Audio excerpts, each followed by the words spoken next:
Statement होती है जो दो अलजेब्रिक एक्सप्रेशन को इक्वल करती है। और इक्वालिटी में बहुत ही थोड़े से सोल्यूशन सेट के आंसर्स होते हैं। और इस केस में जब हमने कहा था कि x की मैक्सिमम पावर 1 होगी, हमारे पास सिर्फ और सिर्फ एक ही सोल्यूशन आएगा, एक ही ऐसा नंबर आएगा जो इस इक्वेशन में पुट करेंगे तो ये इक्वेशन एक ट्रू स्टेटमेंट होगी। फिर हम लोगों ने इनइक्वालिटी की तरफ मूव किया और हमने बात की कि जनाब इनइक्वालिटी एक ऐसी स्टेटमेंट को कहते हैं that shows the relationship between two algebraic expressions. और वो रिलेशनशिप डिफरेंट टाइप का हो सकता है, एक नंबर दूसरे नंबर से बड़ा है, एक नंबर दूसरे नंबर से छोटा है, ग्रेटर देन और इक्वल टू है, स्मॉलर देन और इक्वल टू है। फिर हम लोगों ने ग्रेटर देन और इक्वल टू की एक एग्जांपल पढ़ी, हमने कहा कि this algebraic expression 4x - 2 is greater then 2x। It means के जब हम इसको सिंप्लीफाई करेंगे, सिंप्लीफिकेशन करने के तमाम रूल्स जो हैं वो बिल्कुल वैसे ही जैसे हम इक्वालिटी को सिंप्लीफाई करते हैं, लेकिन उसमें कुछ एक या दो एक्सेप्शंस हैं, वो मैं इंशाल्लाह आपको जब हम आगे चलेंगे तो फिर मैं बताऊंगा। लेकिन अभी आपने ये ध्यान में रखना है कि हमेशा जिस तरह से आप लोग इक्वालिटीज़ को सिंप्लीफाई करते हैं उसी तरह से इनइक्वालिटीज़ को भी सिंप्लीफाई करते हैं। तो हमने जब इस इनइक्वालिटी को सिंप्लीफाई किया तो हमारे पास जो सोल्यूशन सेट आया वो बना x इज ग्रेटर देन 1। इसका मतलब है कि x के वो तमाम आंसर्स जो 1 से बड़े होंगे जब हम इसे स्टेटमेंट में पुट करेंगे तो ये स्टेटमेंट एक ट्रू स्टेटमेंट बन जाएगी, दिस व्हिच मींस कि x के से बड़े जितने भी नंबर्स हैं वो तमाम इसके सोल्यूशन सेट में आते हैं। तो अब अगर आप जितने मर्जी बड़ा नंबर ले लें और वो यहाँ पे पुट कर देंगे तो ये एक ट्रू स्टेटमेंट बनेगी।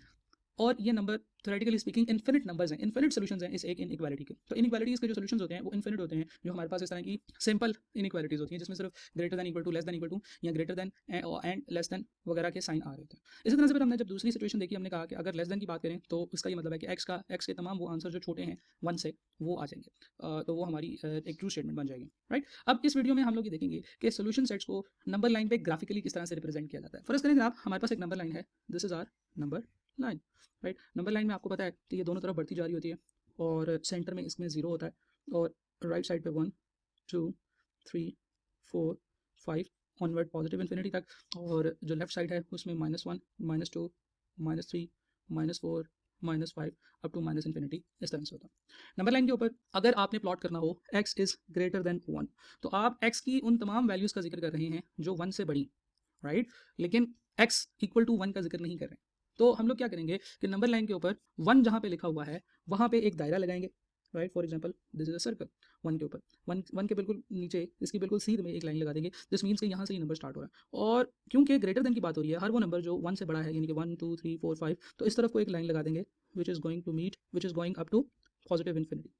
तो ये है जनाब तरीका रिप्रेजेंट करने का x ग्रेटर देन 1 को। अब आपने एक चीज़ गौर से देखनी है, क्योंकि ये ग्रेटर देन 1 है तो ये जो दायरा बनेगा, ये जो दायरा है इसके दरमियान में फिलिंग नहीं करनी है आपने, राइट। ये आपने ज़हन में रखना है, क्योंकि दरमियान में हम तब फिलिंग करते हैं जब हम लोग x greater than as well as equal to 1 को प्लॉट कर रहे होते हैं। अगर हम लोग x greater than as well as equal to 1 को प्लॉट कर रहे होंगे तो भी हम यहीं पर दायरा लगाएंगे, लेकिन उस दायरे को फिल कर देंगे और ये पॉजिटिव इन्फिनिटी की तरफ जा रहा होगा, राइट। अब ये स्टेटमेंट्स अभी ये हम लोगों ने पढ़ने, लेकिन ये है कि मैंने पहले ही आपको इनको प्लॉट करने का तरीका बता दिया है। इसी तरह से अगर आप x लेस देन 1 का जिक्र करना चाह रहे हैं तो आप 1 के ऊपर एक दायरा लगाएंगे, क्योंकि ये दायरा आपके सोल्यूशन सेट का पार्ट नहीं है इसलिए आप इसको फिल नहीं करेंगे और आप इसको माइनस इन्फिनिटी की तरफ ले जाएंगे। ये क्या है जी, ये है x लेस देन 1।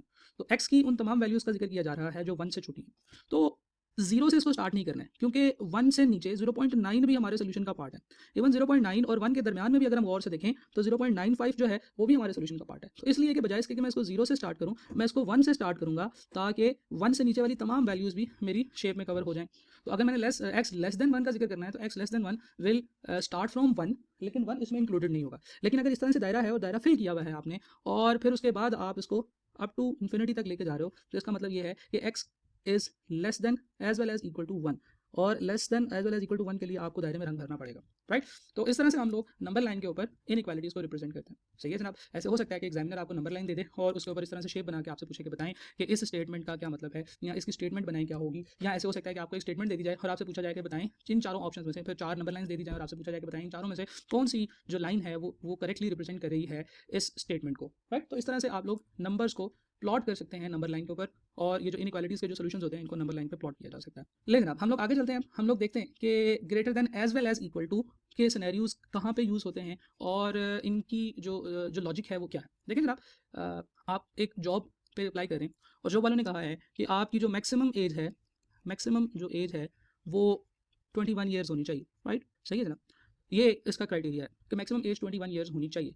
अगर आपकी एज 19 साल है तो क्या आप अप्लाई कर सकते हो? जी बिल्कुल कर सकते हो। अगर आपकी एज 20 साल है तो क्या आप अप्लाई कर सकते हो? बिल्कुल कर सकते हो। अगर आपकी एज 21 साल है तो क्या आप अप्लाई कर सकते हो? यस यू कैन अप्लाई, क्योंकि उसने कहा है कि मैक्सिमम एज 21 साल होनी चाहिए। इसका ही मतलब है कि 21 साल से बड़ी एज ना हो।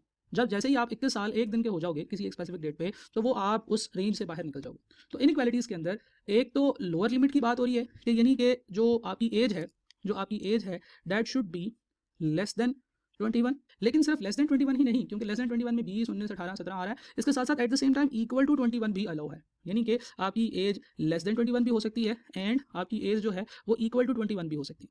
तो इस तरह के सिनेरियोज को जिनको हम रियल लाइफ में देखते हैं, इनमें हम लोग जो कंपाउंड साइन यूज़ करते हैं इनइक्वालिटी का, वो इस तरह से यूज़ करते हैं कि योर एज, फर्ज करें कि आप एज को एक्स कह रहे हैं, तो that should be less than और equal to 21 years of age, right, 21 years. Similarly जनाब, एग्जाम का रूल ये है कि आपके मार्क्स जो हैं वो एटलीस्ट 50 होने चाहिए, एटलीस्ट 50, यानी कि अगर आपके मार्क्स 50 होंगे तो आप पास हो जाएंगे, या 50 से ज़्यादा होंगे तो भी आप पास हो जाएंगे, लेकिन अगर 50 से कम हुए तो आप पास नहीं हो सकेंगे। इसका मतलब ये है कि एग्जामिनर आपको कह रहा है कि या तो आपके मार्क्स, फर्ज करें मैं उसको एम से रिप्रेजेंट कर रहा हूँ, ये ग्रेटर देन 50 होने चाहिए तो आप पास होंगे, या and eight the same time अगर आपके मार्क्स 50 भी होते हैं तो भी आप पास हो जाएंगे। तो जो पासिंग का क्राइटेरिया होगा वो भी एक इनइक्वालिटी बनेगी कि पासिंग तब होंगे, आप तब पास करेंगे जब आपके मार्क्स ग्रेटर देन और इक्वल टू 50 होंगे, राइट। तो ये भी एक सिनेरियो है जिसमें हम लोग हर उस रिजल्ट की बात कर रहे हैं जिसमें आंसर 50 या 50 से बड़ा आ रहा है। तो रियल लाइफ सिनेरियोज के अंदर हम लोगों को ये कॉन्सेप्ट भी नजर आता है कि at the same time something, some expression, some outcome is greater than and equal to या less than and equal to हो सकता है। लेकिन अगर हम लोग प्योर मैथ्स की बात करें तो दो नंबर्स के दरमियान में ज़्यादा से ज़्यादा 3 डिफरेंट टाइप के रिलेशनशिप हो सकते हैं, राइट। एक नंबर दूसरे नंबर के इक्वल हो सकता है, या एक नंबर दूसरे नंबर से बड़ा हो सकता है, या एक नंबर दूसरे नंबर से छोटा हो सकता है। इस तरह से नहीं हो सकता, सॉरी, छोटा हो सकता है। इस तरह से नहीं हो सकता कि एक नंबर दूसरे नंबर से बड़ा भी हो और एट द सेम टाइम बराबर भी हो। नंबर्स के केस में ऐसा नहीं हो सकता है, प्योर मैथ के केस में ऐसा नहीं हो सकता है। लेकिन जब हम लोग रियल लाइफ सिनेरियोज की तरफ चलते हैं, जैसे हमने जॉब के बारे में बात की कि maximum age should be 21 years, तो हमने कहा कि एज 21 भी हो सकती है या 21 से छोटी भी हो सकती है, राइट। और जब हमारे पास एक साइड पे एक क्वांटिटी है और दूसरी साइड पे एक नंबर है, तो इसमें लेस देन और इक्वल टू और मोर देन और इक्वल टू का कॉन्सेप्ट भी आ सकता है, राइट। तो this was the basic reason कि हम क्यों more than equal to, less than equal to के कॉन्सेप्ट्स को यूज करते हैं, राइट। तो अब हम इस वीडियो को कंक्लूड इस तरह से करेंगे कि अगर हम लोग इस तरह के किसी भी सिनेरियो को डिस्कस कर रहे हैं जिसमें हमारे पास लेस देन और at the same time equal to का सिनेरियो भी है और मोर देन या at the same time more than and equal to का सिनेरियो है, तो हम उनको किस तरह से एक्सप्लेन करते हैं और उनको किस तरह से जस्टिफाई करते हैं। अब इसके एक एग्जांपल लेते हैं जनाब। एग्जांपल है वही 4x - 2 इज लेस देन और equal to, sorry, is greater than और इक्वल टू 2x। तो इसको भी सिंप्लीफाई करने का तरीका वही होगा, 4x - 2x should be greater than equal to plus 2, then उसके बाद 2x should be greater than equal to 2 and x should be greater than equal to 1। तो यहाँ से जो हमारे पास एक सोल्यूशन सेट आ रहा है, उस सोल्यूशन सेट में 1 भी सोल्यूशन सेट का पार्ट है। इससे पहले जब हमने सिनेरियो यही पढ़ा था, हमने कहा था कि 4x - 2 इज ग्रेटर देन 2, जो कि हमने यहाँ पे पढ़ा था कि 4x - 2 इज ग्रेटर देन 2, तो हमने कहा था कि जो हमारा x का आंसर है that is x greater than 1। जब हमने यहाँ पे पढ़ा तो हमने कहा कि जो हमारा जो सोल्यूशन सेट है that is x greater than और इक्वल टू 1, तो 1 भी फिर हमारे सोल्यूशन सेट का पार्ट हो जाएगा। तो अगर मैं आपसे पूछूं कि जनाब मेरे पास एक स्टेटमेंट है x is greater than 1 and there is another statement x is greater than equal to 1, तो इन दोनों स्टेटमेंट्स में क्या फर्क है? तो आप कहोगे कि सर ये जो स्टेटमेंट है इसमें 1 जो है वो सोल्यूशन सेट का पार्ट नहीं है और इसमें 1 सोल्यूशन सेट का पार्ट है, राइट। जब ग्रेटर देन 1 की बात करेंगे तो जो 1 है वो सोल्यूशन सेट का पार्ट नहीं है। जब ग्रेटर देन इक्वल टू की बात करेंगे तो जो 1 है वो सोल्यूशन सेट का पार्ट है। दूसरा, अगर हम नंबर लाइन पे ड्रॉ करेंगे तो ये बनेगा जी एक ऐसा सर्कल जिसमें रंग नहीं भरा होगा और ये पॉजिटिव साइड पे पॉजिटिव इन्फिनिटी की तरफ जा रहा होगा, 1 से पॉजिटिव इन्फिनिटी तक। लेकिन ये एक ऐसा सर्कल होगा जिसमें हमें रंग भरना पड़ेगा क्योंकि 1 भी इसका सोल्यूशन सेट का पार्ट है और 1 से लेकर पॉजिटिव इन्फिनिटी तक ये इस नंबर का जो सोल्यूशन है वो जाएगा, right. This is how we use inequalities at the same time. Equality और इक्वालिटी के साइन को जब सॉल्व करते हैं, यूज करते हैं, तो हम किस तरह से इनको नंबर लाइन पर रिप्रेजेंट करते हैं। अगली वीडियो में अब हम लोग देखेंगे कि किस तरह से इनइक्वालिटीज को सॉल्व किया जाता है, इनको सिंप्लीफाई कैसे किया जाता है। मैं आपको पहले भी बता चुका हूं कि इनकी सिंप्लीफिकेशन के रूल्स बिल्कुल वैसे ही हैं, सेम हैं जैसे हम लोग इक्वालिटीज को सॉल्व करते हैं, लेकिन देयर आर 2 एक्सेप्शंस जिनको हमने ज़हन में रखना है और उन चीज़ों को सॉल्व करते वक्त हमने परफॉर्म करना है, राइट। तो इंशाल्लाह अगली वीडियो में हम ये चीज़ें डिस्कस करेंगे। Thank you.